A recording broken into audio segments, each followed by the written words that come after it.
आप देख रहे हैं डीएनवी भारत। नालंदा के बिहार शरीफ के बिजबनपुर स्थित ITI कॉलेज परिसर में राजद पंचायती राज प्रकोष्ठ के बैनर जिला एक दिवसीय कार्यकर्ता सम्मेलन सह सम्मान समारोह का आयोजन किया गया, जिसमें राजद के मुख्य प्रवक्ता शक्ति सिंह यादव, प्रदेश अध्यक्ष महेंद्र प्रसाद विद्यार्थी, युवा अध्यक्ष मनोज यादव ने शिरकत की। इस मौके पर राजद के मुख्य प्रवक्ता शक्ति सिंह यादव तेलंगाना के मुख्यमंत्री रेवंत रेड्डी के बिहार NDA वाले बयान पर कहा कि बिहार पर जब भी किसी ने सवाल किया है तो बिहार के लोगों ने शांत स्वभाव से उसका माकूल जवाब दिया है। बिहार के DNA पर सवाल देश के प्रधानमंत्री ने भी खड़ा किया था।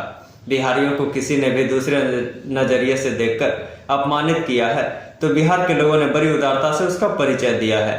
राजद के मुख्य प्रवक्ता शक्ति सिंह यादव ने कहा कि इस तरह के बयान देने से बचना चाहिए। वहीं TMC सांसद महुआ मोहित्रा के संसद सदस्यता खत्म किए जाने पर उन्होंने कहा कि लोकतंत्र में यह दुर्भाग्यपूर्ण है। महुआ पर लेन देन का आरोप लगाया जा रहा है जो पूरी तरह से स्पष्ट हो चुका है। बावजूद भाजपा ने सरकारी एजेंसियों का दुरुपयोग करके उनकी संसद की सदस्यता खत्म की है।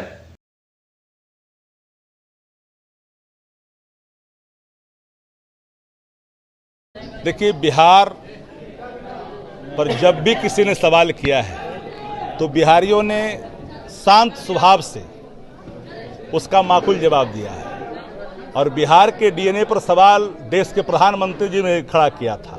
भारतीय जनता पार्टी के नेताओं ने DNA पर सवाल खड़ा किया था। 15 का चुनाव मुजफ्फरपुर की सभा इस बात के प्रमाण है। और मैं डंके की चोट पे कहता हूँ कि बिहारी सही सुन है और बिहारियों को किसी ने भी दूसरे नजरिए से देखा है या अपमानित किया है तो बिहार के लोग बड़ी उदारता से उसका परिचय भी दिया है और उसको जवाब भी दिया है। और इन बयानों का मैं पूरे तौर पर खंडन भी किया है और इसका प्रतिकार भी किया है कि ये बयान से बचना चाहिए, खास के उन लोगों को, क्योंकि देश ये सबों का है, चाहे उत्तर से लेकर दक्षिण हो, पूरब से लेकर पश्चिम हो, कश्मीर से लेकर कन्याकुमारी। ये देश हर एक व्यक्ति का है। ये देश किसी की बाप की नहीं है। ये देश 140 करोड़ लोगों का है, भारतीयों का है। देखिए, महुआ मित्रा जी की सदस्यता समाप्त की गई है, ये दुर्भाग्यपूर्ण है। और जिस तरह से चीज़ों को स्थापित की है सरकार ने एजेंसियों के माध्यम से, और एक सांसद सदस्य का सदस्यता समाप्त होना यह लोकतंत्र के लिए सुखद नहीं है। और मैं इस बात को बार बार भी कहता हूँ कि जनप्रतिनिधियों के जिन सवालों को पूछने के सवाल पर जो आरोप उन पे लगाए गए थे लेन देन का, उसके बारे में कई बार बातें स्पष्ट हो चुकी थी कि ये पूरी तरह से फेक है।